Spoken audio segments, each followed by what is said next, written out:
ভাৰতীয় সাংবাদিক সংঘৰ আজি অসম ৰাজ্যিক সমিতিৰ নগাঁও জিলা সমিতিয়ে এখন গুৰুত্বপূৰ্ণ সভা অনুষ্ঠিত কৰে আৰু ইয়াত আটাইতকৈ গুৰুত্বপূৰ্ণ কথাটো হ'ল ভাৰতীয় সাংবাদিক সংঘই সাংবাদিকৰ সন্তানে যাতে বিনামূলীয়াকৈ পঢ়া শুনা কৰিব পাৰে তাৰ বাবে নগাঁও জিলাস্থিত ব্যক্তিগত খণ্ডৰ প্ৰায় 19খন বিদ্যালয় আজি আহে আৰু তেওঁলোকলৈ ভাৰতীয় সাংবাদিক সংঘৰ তৰফৰ পৰা আমি আহ্বান জনাওঁ দিন ৰাতি একাকাৰ কৰি নিজৰ কাম কৰি অহা যাতে সাংবাদিকসকলৰ সন্তানে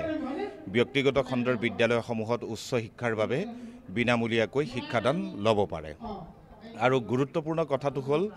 নগাঁও জিলাত যিসমূহ ব্যক্তিগত খণ্ডৰ চিকিৎসালয় আছে নাৰ্ছিং হোম আছে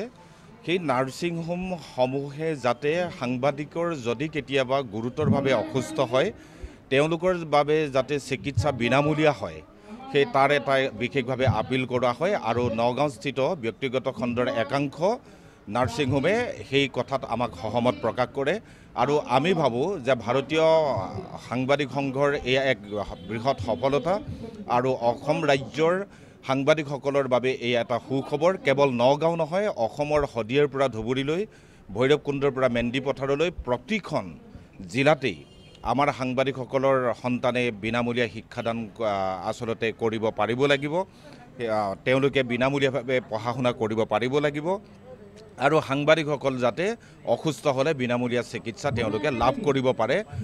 তাৰ বাবে আমি এটা সবল পদক্ষেপ গ্ৰহণ কৰিছোঁ আৰু অসমৰ প্ৰত্যেকজন সাংবাদিককে এই ক্ষেত্ৰত আমি হাত উজান দিবলৈ অনুৰোধ জনাইছোঁ প্ৰত্যেকখন জিলাতেই সাংবাদিকৰ সন্তানে বিনামূলীয়াকৈ পঢ়িব পাৰিব লাগিব আৰু প্ৰত্যেকজন সাংবাদিক অসুস্থ হ'লে বিনামূলীয়া চিকিৎসা হ'ব লাগিব।